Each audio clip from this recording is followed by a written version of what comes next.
Hello and welcome everybody back to the Mullins Studios Podcast. It's been a while since we made the last one, but I think it's been 2 weeks, but it may have been longer than that. I don't know. yeah, but we decided to take a little break, not to drain ourselves. Then we were overworked the past 2 weeks. Yeah, but it was still good work, but Either way.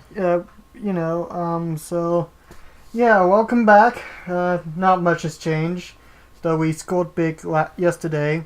Yeah, let's go ahead and talk about that because I feel like, as collectors, I think if we end up scoring something big, chances are we're going to do it again. So Yeah.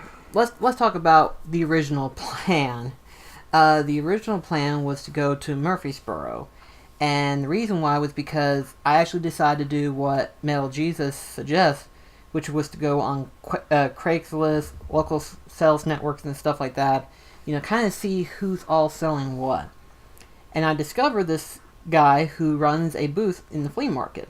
Even though the flea market itself wasn't all that great, in my opinion. It was a nice walk, but The layout itself, I like it better than ours. Because ours is like this, where it goes at a deep slant, and then you go back up, and then you go around it, and do that same thing over again. it has. But this one was a lot more leveled. And I definitely like the shaded part where it has like the tin roofs and stuff. It basically reminds you of like a Bazaara type thing. Yeah, but It's I didn't very want nice. to see anything much aside from, again, that one booth, like you said. Yeah, that's kind of the sad thing, is that one booth was the only one that was really that stands out of what we were wanting. And even though we didn't really get a good score, we got like what, one maybe two games. I got myself a clear blue PlayStation 2 controller, which is really nice, and then Ratchet and Clank Size Matters for PS2, but I only paid like $27 for it. Was 10 for the controller, 15 for no, it was 12 for the controller and 15 for Ratchet and Clank Size Matters. Right. Which I think that's good. Plus the controller feels really nice. Doesn't even feel like it's been used that much. Yeah. I only got me one game, which was a Mobile Suit game. And then, of course, I got me some parts needed for the GameCube, the controller, the AV out cable, and then a memory card. He didn't have the power adapter, but we'll get on to the next location. Although before I do, I just want to say, we do not have smartphones. I refuse to get a smartphone. However, we have never been to Murfreesboro, Tennessee. We've never been. And our mom decided for us to borrow her phone to use her GPS, which that's fine. And It comes in handy Yeah, it when it works. It started out smooth, and then all of a sudden, it said for us to turn left. It's like, but wait, are we supposed to stay down this highway? And we were thinking, oh, we'll probably have to take a back road to go this way. We took a back road route instead of going on interstate. This was our first mistake of it. Well, what's funny is that the GPS, even whenever I had it set to take us to the interstate, it still had us go through a back road area. And we were literally going in circles for like 20 minutes. It was at this one point that it was like trying to figure out where it was at, but I don't think the phone realized where it was at. And we figured out a method to figuring out how the phone works. Don't listen to it. Well, for starters, anytime it says make a U-turn, don't. Just go straight. Keep going straight until the phone straightens itself out. It did this one other time as we were trying to make it to the interstate to head back home, and it did this like 3 times. No, 5. 5 times. You were pretty half tired at the time. I wasn't half tired. I was full tired. Because I can't stay up. I know some people can say, "Oh yeah, youngster, you can stay up." I can't stay up more than 24 hours. If I do, I turn into a very grouchy, very... No, you're not grouchy. You're just very drowsy. Type thing. But the flea market wasn't a big score, which I kind of figured it was. So I figured, okay, might want to look at some other location. And I typed in video game stores in Murfreesboro. And there was one called Play and Trade. Yeah. Well, other than the 2 GameStop that I said, it had 2 other locations. Play and Trade and, what was the other one? Video Rerun. I forgot what the other store name. If somehow you're in the Murfreesboro, Tennessee area, and if you're looking for a game shop, try Play and Trade. It is. I was impressed by them. They have a very good inventory. They were the two guys that was there. They were extremely friendly, eager to help if they want to. It was a very clean establishment, and we found a bunch of stuff. Kind of reminded me like Blockbusters. You know, a smaller Blockbuster. Actually, yeah. Well, heck, did you notice that above where the video game libraries, there was like, images like they had Shadow Colossus of one, Smash Bros. Another. It was really nice, and finally got my hands on Mischief Makers for the N64. That's a game I keep seeing a lot when people mention like games. It's like, I wonder if that's any good, and I'm finally glad I was able to find it. I'm not gonna go through all the games. The biggest score I think I've got, other than just having like more than 5 games total from that one store, which was really good, but I got in Xenogears. Now I had kind of like little thing going on in my mind between that and Persona 1. Now Persona 1, I haven't really seen it in a store shelf before until now. But the reason why it kind of pushed me away from it was because it didn't have the original cover, and they were selling it for full price. Record, yes, you don't see it that often, but at the same time, it's one of those things where it's like you look at it and you think to yourself, I could probably find it easily for $90 complete. You know. How much were they charging the disc? Just the disc was $79.99. So they had the Mist Adventures of Trombone as well. Yeah. I was like, oh, that's interesting. I haven't seen that. Yeah, but I was like, you know what? Just to save $40 more, I'll get Xenogears. So I finally got that one. That's like the most expensive out of the group that I've gotten. Everything else was like $10 easily. Yeah. But the cool thing is, I now have my GameCube set for playing. Yeah. So that's cool. Doing GameCube streams or something? Not right off the back, no, but I probably will sometime later on. Probably start of next year I will. I know a lot of people gonna say that trying to find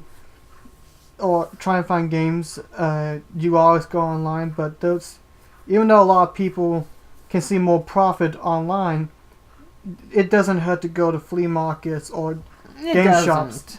You don't know what could be in there. You might find some game that you're looking for a very lower price than was online, or you may stumble across a game that no one's never talked about and it's cheap. It's like, I'll pick it up and you'll be amazed that it's a really fun game. I've kind of set myself with some rules and standards. If you can't find it anywhere else in a particular location, whether it be a flea market or anywhere else, and you look at the price but you've never seen it anywhere else, chances are you can go ahead and grab it. If it's in good enough condition, go ahead and grab it. If you look at it and you think the price is too high and you know that you can find it cheaper somewhere else, then let that go and just move on. Mm-hmm. That's what I've kind of had to look at myself half the time, because I look at prices and I try to remember some of these prices. It doesn't always work, I admit, but I always try to remember the price range. There are some games, I admit, that it costs more than others. For example, Blood Will Tell. That one's going to be a pricey one. What's Blood Will Tell? The concept is that you're basically this guy who's had 48 different body parts stolen from different demons and fiends, and you basically fight them in order to regain those body parts back. The concept itself is interesting. Gameplay actually looks interesting. Metal Jesus actually talked about it in one of his videos, and I saw gameplay of it, and it actually looks fun. Problem is, it's one of those rare gems that everyone is looking for. Like Roses Are Red, or Red Roses, or whatever it's called. Yeah. I get it, still confused, but you know what I mean. Yeah, but remember how I said earlier, not many of them was over the $100 mark that I thought? Blood Will Tell is one of them. I was like, well, that's one I can just remember that is going to be over $100. Yes, gamble for it. Come on, let's gamble some moolah, my friend. But I'm thinking about ordering it online. But if I end up actually finding it in store before then, and it's cheaper than $100, I'm getting it regardless. It's cheaper. This one shop that I love going to, that tries to lower the sales and compare it from this competition, even online. They won't drop the sale of a game completely, but they're trying to make it like maybe a couple dollars cheaper than it is online, or if stores have that exact same game, they'll drop a few more dollars in, competition.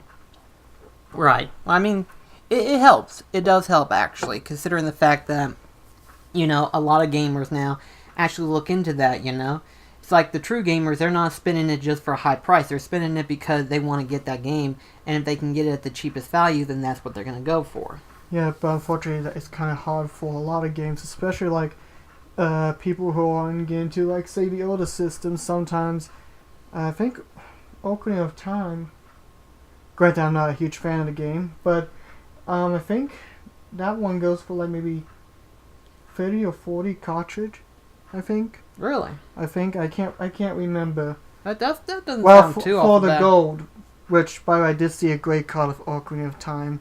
I'd never seen a great card of Ocarina of Time before. I always keep seeing the gold, so there. But anyway, by the way, I apologize if I sound I'm still tired, because again, I don't like staying up past 24 hours. The last time I did that, gosh, I can't remember when, but I felt sick, physically sick, and I just I need to get to bed. I'm sorry, I need to get to bed. The hardest part about it was that fact that I was driving. Yeah, I didn't want to fall asleep, but I kept. It's no big deal. I mean, I would prefer to be the driving one because I'm actually more concentrated on it. But the problem is that after that 24-hour mark, an hour after that, my mind was starting to go into this hazy phase of Mamma mia! I had to stop. Every so often, I would have to stop at a gas station or whatever, and try to get my body moving to where it can keep itself awake, or even munch on something. Grab some coffee. It'll do wonders. Trust me. Yeah, but at the same time, I want to be able to sleep after we get home. But it does wonder. Actually, I drank coffee once, and I was able to sleep fine. Fair enough. Then again, everyone works different. Yeah. But anyway, let's go ahead to move on to our discussion. We just wanted to go ahead and talk about the interesting town that we will visit again in the future. Yeah, Murfreesboro was fun. Plus, your name is great. I have a few topics. One, I gotta ask you this: what is your personal favorite video game controller? Video game controller. Yes. Just controller itself. Yes. Okay. Doesn't matter if it's official or non-official. Doesn't matter. Okay. You kind of put me in a spot right there. I'm going to admit, I haven't really played many controllers.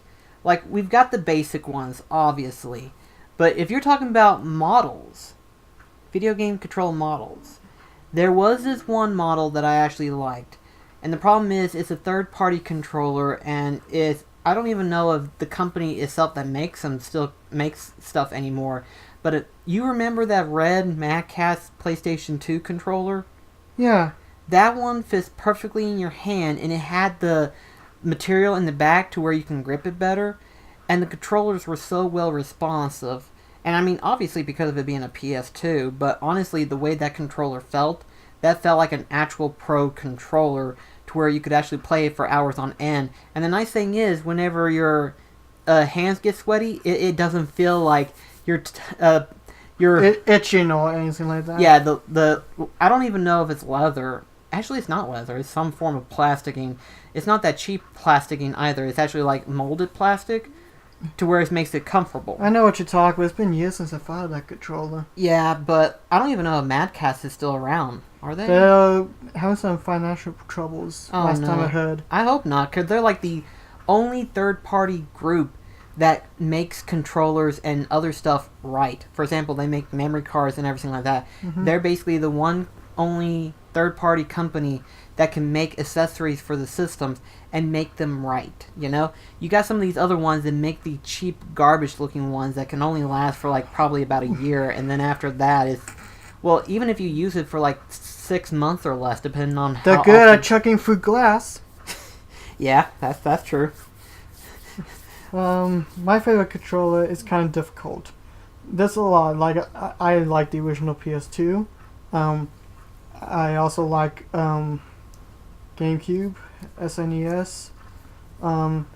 The gamepad, I know a lot of people's gonna criticize, but I actually really like the gamepad of how it feels. It really does feel nice.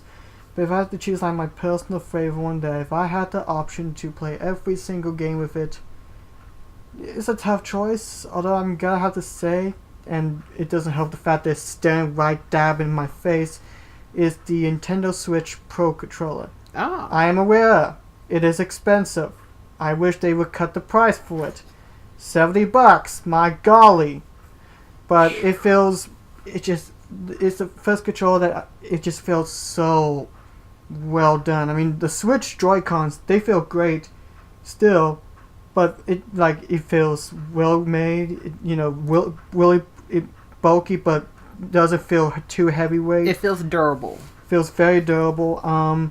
I know the D-pad issues. I know some people don't like how the D-pad feels, although if you get the Xenoblade Chronicles 2 Nintendo Switch Pro controller, the limited edition, limited edition one, because on that there's no ball pivot on the D-pad, so it makes people think it feels more like pressing one button. But on the Xenoblade Chronicles controller, it has a ball pivot in the D-pad, so I'm tempted to get in that, even though I have yet to play Xenoblade Chronicles 2, but I still don't mind the D-pad. It still feels great, and I don't know, the Switch Pro controller is amazing. I simply love it. If there was an option to play it with like games for PS4, Xbox, or anything, I would, because that controller just feels great. Even though, again, $70 is a lot, but it is worth it. Like, if somehow you can save up money, it is worth grabbing for your Switch. I would imagine it would probably be more comfortable than the Joy-Cons. I mean, don't get me wrong. I know the fact that technically the two themselves can be separated, and you're supposed to be able to play them like this and be relaxed on it. Holding sideways is pretty fun too. But honestly, it just, if you played games ever since you're like, for the majority of us, probably like 10, maybe 5 for the newer generations, if you've played games for that long, you're used to that controller. You're used to that. You're not used to having two little things to where you're like this and everything like that. Because I would imagine that would be weird. I mean, I admit that's designed as a luxury item, and that would be a good thing to have, but as a gamer, we're used to that style. Yeah, but at least it's not like Hamas, where, and this is no joke, he literally, like, as we would begin to move in, when we got everything situated. We got to see his pro controlling style. Yeah, he has a, actually, do we have a 360 controller back there? Yes, we do. Okay, alright, good, I'm a magician. So, like, he's able to, like, most people would do this, like, laying it, playing around. He was playing like this. No kidding, back of his head. Like, seriously, he was just doing that. And it's like, how in the same heck are you not getting shoulder strains from doing that? I think that's just to help counteract with it, because even if you're setting like this and everything like that, if you're hunched over like that, that does affect your back. But I imagine if you're like this, you're actually putting strain on something else. No, he was laying back. He was laying back on the couch. Yeah, if you do that for a long period of time, that will affect your shoulder. I'm not gonna question it. If you want to eat your hamburgers sideways or something, go on ahead, be my guest. I just think it's odd. Wait, sideways? I'm just using it as an example. I don't think I've ever seen a person do that, but if I do, I'll let you know. Hey, just in case, you never know. More power to you. Actually, I'm not gonna try that. When we get burgers later on, I'm gonna try that. But I just want to talk about it. What's your topic of the week, day, month, year? Well, I've got a lot of topics, actually. One of them is clickbaity. I admit it's clickbaity. We are not putting clickbait titles. Too bad. Damn it. The rumored PS5. Now, I'm not going to talk about like what we could be expecting or anything like that. I want to talk about how much false advertisement this is, and of how bullcrap people are making it up to be. So, I wanted to talk about the PS5 because I feel like as if people are just overhyping this and everything like that. But I feel like it's just... it's too early.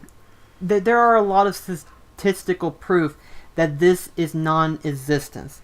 Like the ideal concept system, they haven't even got it set yet. And I'm going to give you some reason why. For starters, we're just into like halfway, if you want to be specific, halfway of this generational lifespan. Well, heck, Nintendo, if you want to be really curious, like the Wii U's technically part of the 8th generation, and the Switch is kind of the start of the 9th, but yet it was released, I'm not sure. So this generation is already befuddled as it is. Right. It's like, this is a weird gap, and sure, yes, the Switch, technically, they had to make a... Okay, crap, I can't even think. But this generation's messed up. It really is. Plus, we had superior models, not brand new, but 4K revolutionary consoles versions of the Xbox One, with like the Xbox One S, the Xbox One X, then the PlayStation Pro. So this generation is messed up, beyond belief, in terms of consoles.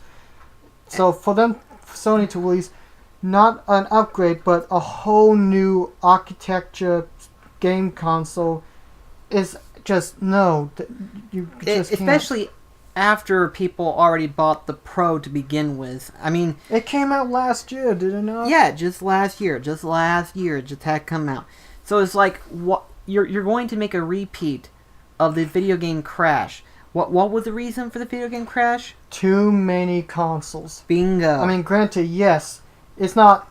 Granted, yes, it is... It's part of the PlayStation family. However, the problem... And heck, Microsoft did this. Literally. They released the Xbox One S back in 2016. And then last year, they released the X. And it's pretty much the same thing. Yes, it's smaller, may have more power, has a liquid cooling chip. Seriously, how does that work again? I don't know. But yet, you're confusing consumers with that. It's like, you already have the Xbox One S that can output 4K and stuff, you know, reasonably priced. And really, there's no reason to get 4K settings. Really, there isn't, because there's no difference. Yeah, and granted, I may not know the major differences between the S and the X, but it's the same thing, you know? Yeah. And you're just confusing consumers. Like, is it a brand new console? Is it an upgrade? What's the difference between this $400 system between the $300 version? Aside from gigs, you know? And what's funny is that our friend Doug, when he was getting a PS4, he was asking me about which one he would get, because he realized there was a Pro and then there was a Slim. And I told him, I said, well, for starters, do you have a 4K resolution TV? And he was like, what's that? And I was like, that's a no. Yeah. Meaning you don't need the 4K system. Not everyone has 4K. I can't tell a difference. There isn't. I can't. There isn't a difference. Plus, the saying that, you know, we've come a long way in gaming, obviously.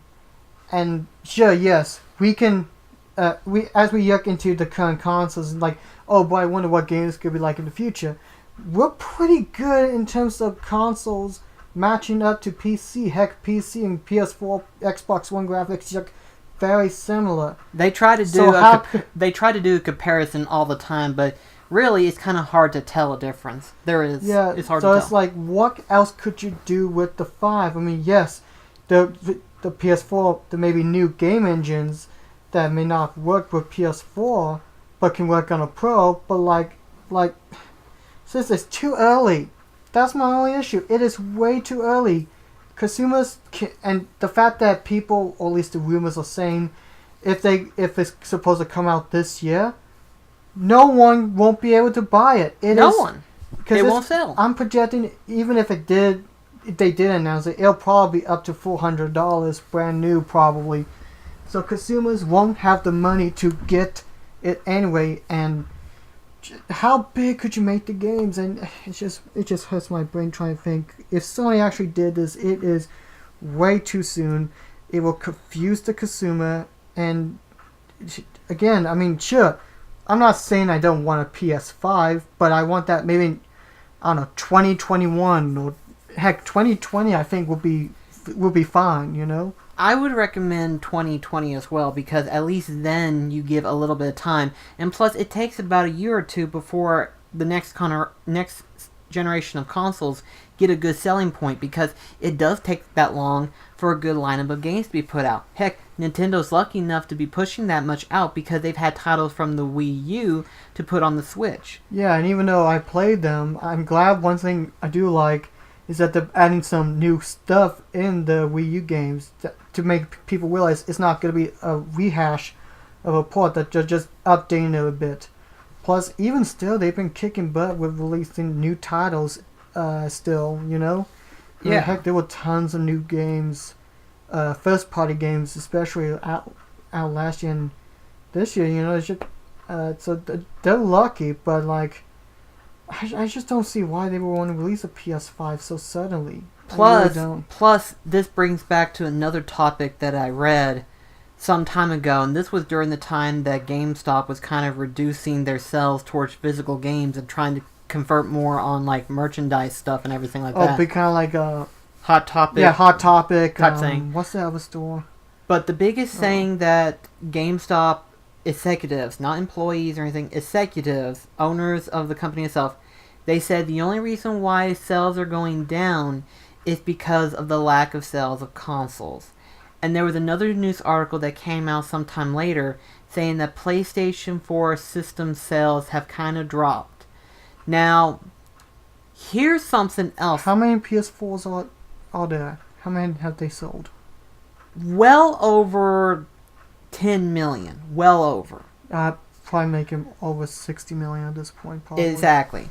That's just a rough estimate, of course, mind you. I don't know the numbers because I didn't really bother looking it up, but it's one of those things where it's like Facebook actually uncovered an interesting fact, and that was that they're running out of people to reach out. You know, Facebook is this big multi-billion-dollar corporation that keeps up with a large amount of data and people's identities and stuff like that. But here's the problem. We have at least a maximum amount of people on this planet of at least 8 billion people. And that's just a guess.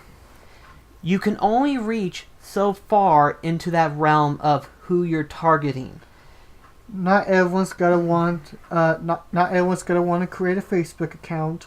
Not everyone wants to buy a PS4 because they're probably interested in either exclusively on PC or Xbox or Nintendo. And plus, sure, yes, sales may be running, but that's because everyone who really wants a PS4 has already gotten it, because you could create multiple accounts. So if you have a family of 5, and they can all have an account on it instead of having to buy 5 TVs, 5 PlayStation 4s, separate games for each of those. They can all just have one account on one TV and share and stuff. Yeah. Plus, I like the fact that, you know, one time we actually did this, where we were either playing Minecraft or we were playing Terraria, and if you had an account on the PS4 and I had an account, they both link up together as 2 separate player controllers, but you'd be using your own respective accounts. Yeah. Which is very nice. But it's just, eventually that sale will drop because you've already reached out your target audience of who you're going after. Either a person has the original PS4, or the Slim, or the Pro. Chances are you've already reached your target audience. Plus, again, that separate account, I don't think sales really, I don't think it really considers like how many people has created different accounts, because one PS4, I mean, sure, yeah, mine has only one, but someone else might have like 7 accounts on the PS4. Mm-hmm. And let's put it this perspective, okay?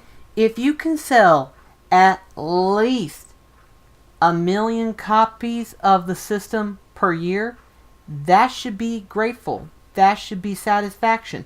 Especially after 5 years of this console generation. It should be satisfaction. Yeah. But apparently to a large amount of other corporations such as GameStop, apparently that's not the case. And it's aggravating. Although they shouldn't be complaining, considering the Switch is selling pretty good.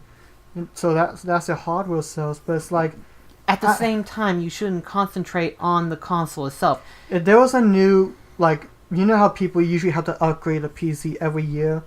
If there was a brand new version of a console year after year, like phones... You couldn't do it. Oh, gosh. We couldn't do it. Oh. Because, for starters, you'd be wasting too much money just doing that. Plus, if it's one small upgrade, don't suddenly release it, even though maybe just one small upgrade. Just wait until you take the time, to develop a console that is good enough, but don't release it suddenly, because you are going to confuse consumers. And it's just, bottom line, I think this is just rumor, and I wish it would stop. Seriously. Yeah, we're ending that particular rumor right here and now, because quite frankly, even I, as a Sony fan, am sick of this rumor. This is bullshit. That's what it is. Yeah. I can see 2020, maybe 2021, but that's it. Plus, how are they going to top the Switch? I'm serious. How can Microsoft and Sony top the Switch? Here's an idea. Put some investment in another system they have, one that maybe a little, a whole little thing. The PS Vita. Like, I've actually been, granted, I've been really enjoying it. It's actually really fun, not just because I'm playing Neptuna games. I've been also playing Valhalla, which is a bartending simulation-like game. Really fun. Drive Girls. Interesting. Girls that can turn into cars and can hack and slash. It's interesting. And it's actually a really well-built system. I do like it. So put maybe some interest in this, just saying you minis. I mean, Microsoft infests in terms of PC units and stuff like that. I'm kind of surprised they doesn't dive into the handheld ports, Then again, when it comes to handhelds, Nintendo always dominates it. That's true, too. Yeah. I'm not going to deny on that But one. yeah, pretty much case in point, PS5, bullcrap. It's not real. It's not real. We can tell you right now, it's not real. Let's get into a happier subject. Happier? Or at least as happy as can go.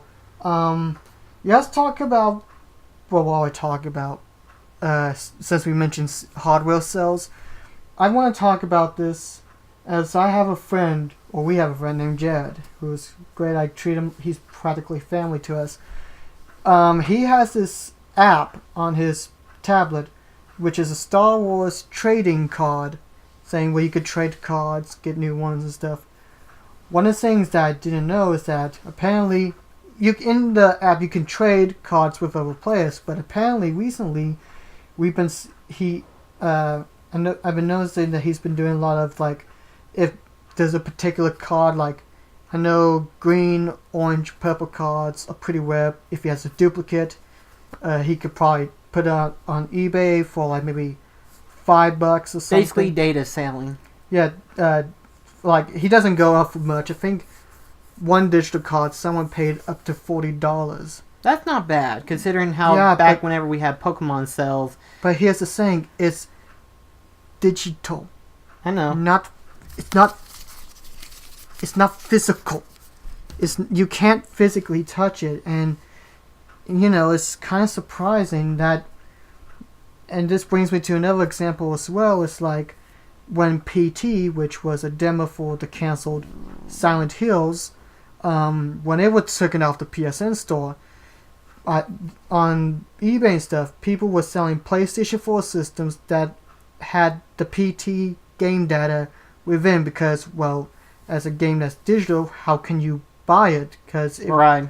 So it's like, are we reaching to... So this is the question I'm posing. Are we reaching towards an age where digital games or digital trading cards, digital figurines, whatever, are reaching up to the standards of buying classic, like, physical media? Are we reaching to that point, or do you think we're already on the beginning points of it? I don't think we've really reached that point, because the only people who delve into this one, and this is more or less just me thinking of this, are people who have too much money that they're willing to waste on stuff like that. I mean, digital media, I admit, has come a long way, but I sincerely doubt it's come as far as what most people are saying. Like, there is no way you can tell me that you're willing to go out of your way to, like, pay over $100 just for a rare, shiny Pokemon that you have yet seen, even though today's standards you can easily get an action replay code that can cheat your way to getting it. Admittedly, it is considered cheating, but would you rather pay $400 for one shiny Pokemon versus a, $80 action replay coding mechanism? Not even 80 action replays. Wait. Did you just say $400 for a shiny Pokemon? This was at the time during the 3DS era where there were shiny Pokemon that people actually was able to grab. They found a farming method to farm for these shiny Pokemons, and they were selling them on eBay. It was sort of for $400. This was sort of the dark age of eBay, known as the Pokemon black market. Let that go through your head. I'm getting angry. I don't. I'm actually being. I'm freaking serious. Just really. Like, okay, yuck. For me, I'm not gonna hate on digital Rarity or anything like that, because as we're going on to the future, even though I'm scared to death what the heck the technology's gonna do, I'm not up to against people if they have if a game was available on I don't know Steam or the PlayStation Store for only a select time and then never appears on the store again, but you have to have the game data. I'm not against them, they wanted to trade it with someone or want to sell it because it is kind of like a game. Sure, you can't, physically hold it in your hand, but it's still a game that, especially if it's a really good game, that people are saying, I don't mind paying so much for a game. And I guess that part I'm not worried about. But the thing that bothers me is when people like that Pokemon, and then I forgot what the Jimquisition did, because he did a video on this one gun from Counter-Strike that is decorative and has a signature of the person who played with the gun.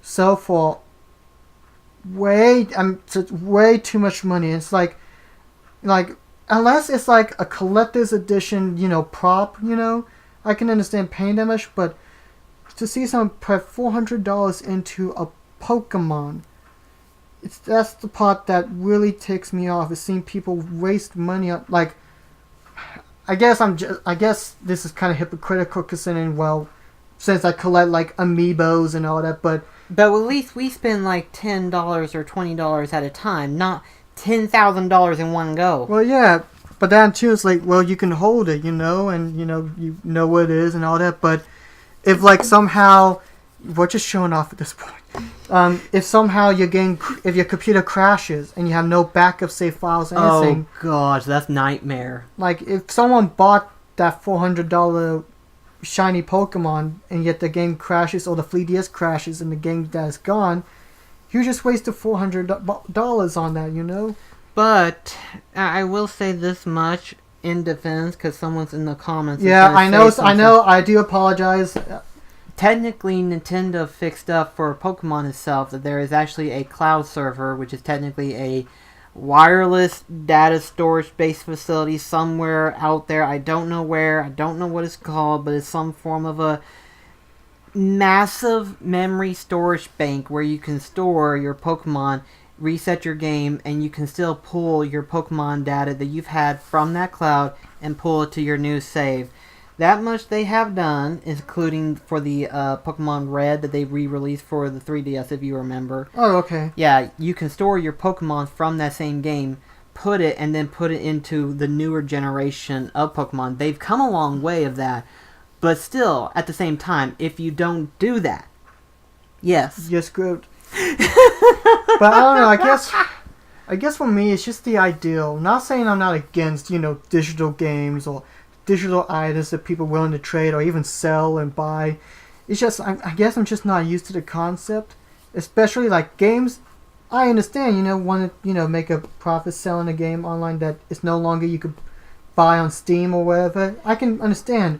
But like seeing people pay $400 for a digital little creature, or even $1,000 for a gun that you can use in Counter-Strike, and I don't know, just if it's not something I can hold in my hand, I can like have good security, like seeing this like in my room, protect the house, and not have to worry about like a single glitch in a computer, which could be anything.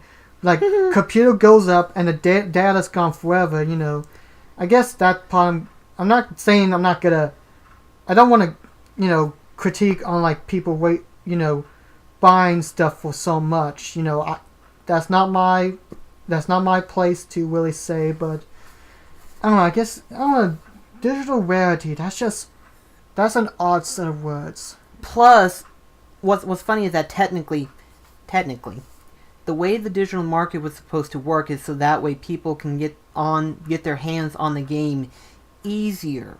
There isn't no scarcity. There's no philosophy. There's no like. Plus, hey, it's easy this is to a limited run. You can easily download it anytime you want to, and you instantly have it. Everyone Plus, you don't have to worry about printing so much copies of a game that was and have overstock. I do understand, and that is a good business strategy. But like you said, Konami did this dirty move of where they deleted PT for obvious reason, being that of Hideo freaking Kojima, whatever. Yeah, but even still, this was my worry from the beginning of the whole digital ace thing. The fact that any corporation, given the ability that they have, they can easily remove their weakest titles that they think no one's going to buy. They can easily remove it, and they can release more titles. I am not for that method. I believe that every game has a chance to spawn up. I mean, even Blood Will Tell, despite how rare it is, at least I have a greater chance of being able to play it rather than any other digital media game that has yet to have gotten a physical release. Imagine if that corporation was like, we're going to remove it. No one's going to play it. We missed out on a game that could have been 5 times better than what we just previously bought. And then the other thing that with online sales, if people selling digital, how would you know if they had the data or not? I mean, yes, I know pitches and other, but at least with like if you're selling, I don't know, like Mario Kart DS, like you're gonna sell it. You can at least show, even if you don't have the case, you still have the cartridge you could show and all that. But with game data, if someone listed like PT on the PlayStation 4, there has to be solid proof or something, because if a person gets it and sees that the PT isn't on the PlayStation 4, they're like, what the heck? I spent even more than it, and the game's not even on there. So it's or they'd be like that one person where they bought the Jason NES game, and it's not even an actual physical game. It's just a YouTube link that you get sent that only shows up on YouTube. Remember that Pat did that? Yeah. I can't believe that actually existed. Yeah, so I don't know, like, I'm not against digital rarity, but it's an odd concept that has some pros and cons. Personally, I am, because that means that any company can be potential to be people to delete games that people don't buy, even though people want to play that game, and they think that maybe it might be a good title. They just remove that entirely. There could be some hidden gems that people have already deleted from the main servers that we didn't know about, and we'll never know. I don't like the digital age. Never have. Never will. It's very hard. I mean, we'll just have to wait and see how it goes, because again, it's just one of those new concepts of a digital rarity, buying a game or item, but I'm sorry, but $400 for a shiny Pokemon. Yes, I looked it up myself just to see if it was true, and it is true. They're no longer there anymore because the craze has already died out. This is almost as bad as the $6,000 game Wii U game pack cardboard cutouts. No, that one's stupider. Because to know that people are that stupid to believe that someone would sell a blueprint cutout that anyone can make Seriously, I can go right now, grab me a piece of cardboard, But that's draw that old. for a prototype PS5 system. But that's old news. No, people probably don't even know what the heck I'm talking about, which is good because It's old news, yes, but it was stupid news at the time. Yeah. And it still is today. Yeah. Okay, I know last podcast we didn't get any fan comments, but we did get some fan questions. And once again, from Mekachu, is it? Mekachu, yeah. Yeah, Mekachu. So We're getting better at pronouncing your name, bud. yeah, yay! And again, I forgot the advertisements at the beginning of the video. Any questions that you want to ask us, email us at danielmullinsflea@gmail.com. We will be happy to answer on the... I got you, fam! We've been watching too much SMG4, dadgummit.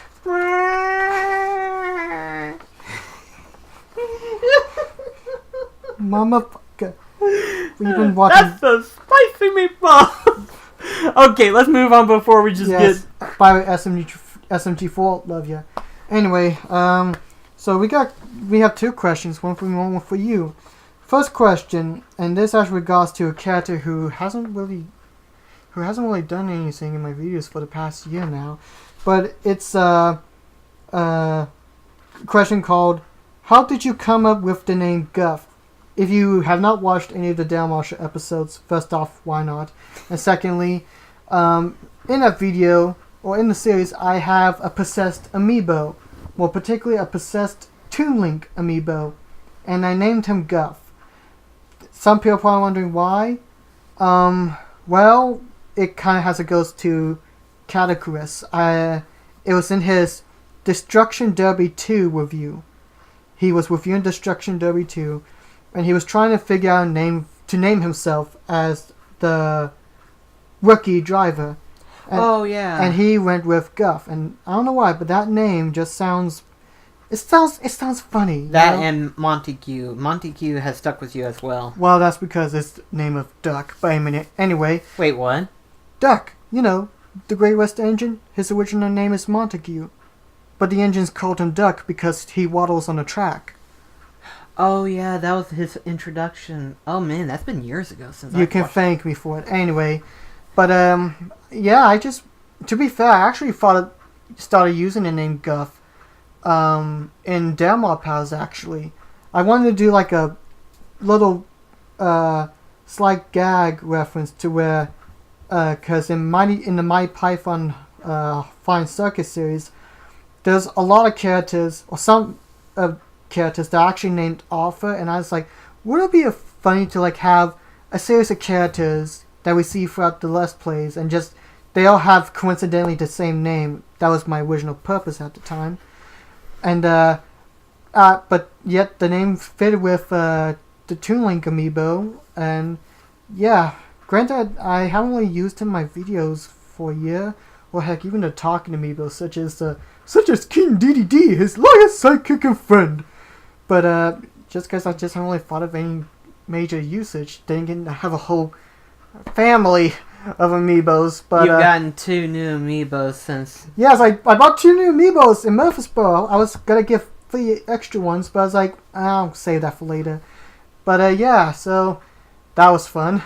Yeah, Guff, it just came from a Cataclysm video that I just really like the name. It just sounds and spelled really unique, to say the least, even if it's just random summons of letters. But yeah, so that's my little excuse there.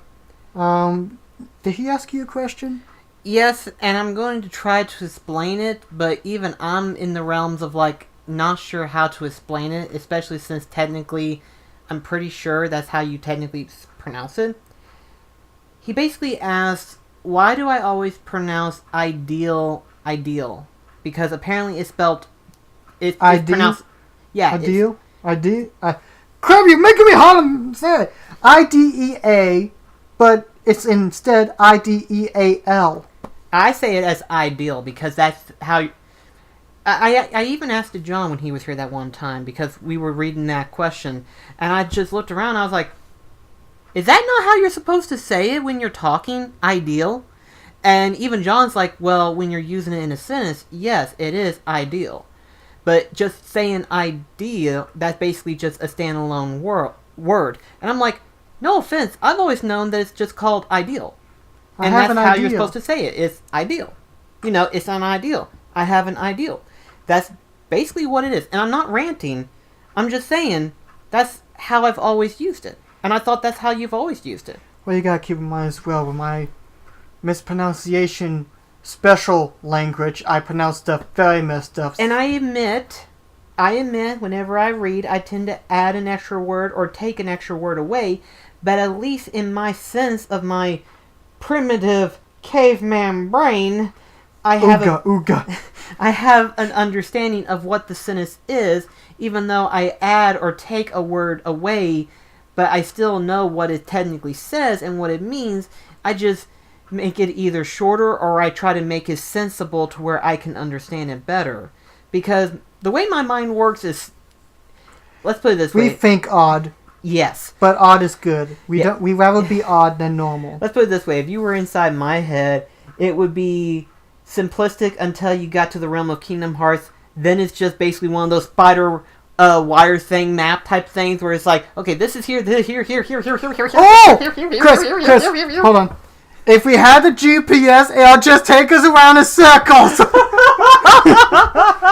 Now, if you were in Daniel's head, there would be occasions of like simplistic platforming, but then every once in a while, there'll be that one epiphany ideal that goes bombastically explosive. That one video that you just released this morning, I love that video. I will admit that you can thank Brandon. You've known him in my if you've seen the Taz Wanted review, the top 10 games I'd take with me on the Dissident Island, the long hip guy. You can thank him. He gave me that idea. But still, that you did that so perfectly that I just, as soon as it saw the scene, I'm like, he didn't just do what I think he just did. And then it did the, and I'm like, he did, and it's beautiful. Although, to be fair, even though it did take that long to edit, I was contemplating whether or not to sing it. But then, luckily, I saw on YouTube someone posted a vocals only track of it, which is good. I didn't know that can happen. I know instrumentals, but not vocals only. I never think about that. That's interesting. I'll have to keep that in mind. But anyway, so... Yeah, it's one of the things where it's like... basically, it's just how I've always thought it was being said. Maybe it's being said somewhere else differently, and that's a possibility, but that's just how I've always thought it was said. I am so happy we don't have a grammar police next door. If we did... Technically, we kind of do, but he's not a police, nor is he next door, but still, he is kind of a grammar Nazi. Oh, yeah, I had to think for a sec. It's like, oh, okay. Yeah. Hey, Cody, how's it going? We miss you at work. If you're watching my YouTube videos, hi! Anyway, but, also, I just noticed, I don't know if people... It looks blue on the corner of this camera, but I don't. But I don't think they will. I'll close this video by showing off this lovely Easter present that Brandon got me. Granted, it was discounted, but it's a little blue bunny. It's a blue bunny. Look at that. Isn't it cute? I love my bunnies. Oh, my little bunnies. Oh. And of course, it's Evie.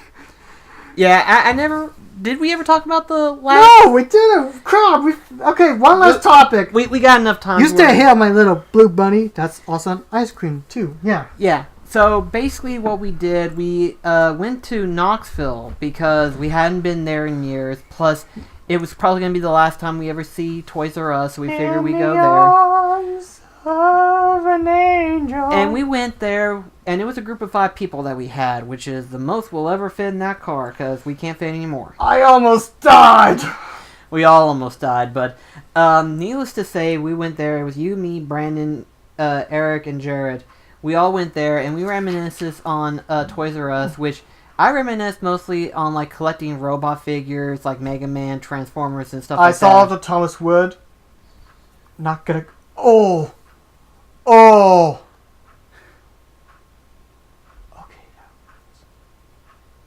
Cut the Thomas Wood part out. I'm just gonna say. I saw, the little Thomas section, seen all the toys and the video games, which I got the Detective Pikachu amiibo there, actually. I was actually surprised to see that there, but At least you have it. Bigger than the average Pikachu, that's for sure. But yeah, anyway, so before that we went to the mall there, and there was a Build-A-Bear workshop. It's like, okay, that's pretty sweet. Then all of a sudden, yeah, I saw this. Mario Teddy Bear. Barrio, as Jared has decided to. And it's even officially licensed, technically. Well, yeah. I'm just saying, there are such things as off-brands. Yeah, he needs to be. That Brandon pointed it out is like, he needs to come home with me right now. He needs so cold. And then, as he was getting it packed up and ready and everything like that, I thought to myself, I was like, I've been wanting to get a stuffed Eevee for a while. And, I mean, you feel of him, you feel of Eevee, and it's so soft. And so I was like, I have to get Eevee. And then he got him a freaking weapon of mass destruction. It's that bow gun from Star Wars that Chewbacca has. So I was like, he's my little Chewbacca. Is that like Eevee has a weapon? Just the Pokemon has a weapon with them. It's kind of funny too. It's like as Daniel was getting all his stuff for his little buddy, I was petting Eevee like this, and everyone was just laughing. But I was like, I'm happy now. Not laughing now. No. Just no. 585 was cute. But we went inside the retro game store in there, and needless to say, I was really happy to saw so many different stuff. Like I really wanted to get more stuff in that store, which hopefully we probably will be back to that one later on. But have to say, I've never thought in my entire life I would see a pop figure that would cost more than $100. I can say I've seen it. It's ridiculous. Just that's a topic for another day. Actually, I think what it was that it was what's the Good Witch name? Gildan? I forgot how to pronounce her name. But then you got the Wicked Witch of the West. It may be a combo pack, but there was a price that said $400.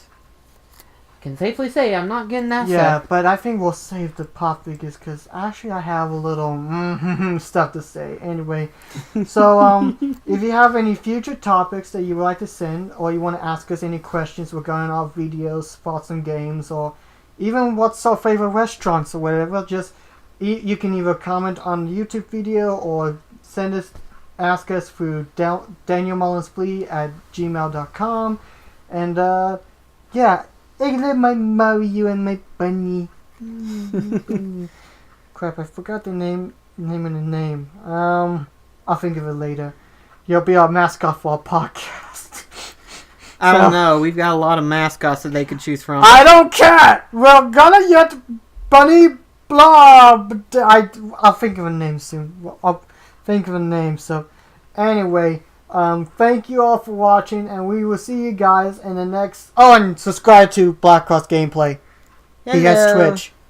Yes, which I've been trying to do every day. It's not easy, but I will try to. So, also too, this will be released later on afterwards, so if you missed out on Medieval playthrough, I will be posting on YouTube, obviously, but I'll be playing through the second one later on within the month, so look forward to that. Wow. And anyway, though, we'll see you in the next podcast, hopefully. So goodbye, everybody. I'm gonna go take a nap. So yeah, I'm glued to the seat. You want a ham? No, I'll get on my own pace. Actually, yeah. I need help. Help! Oh gosh!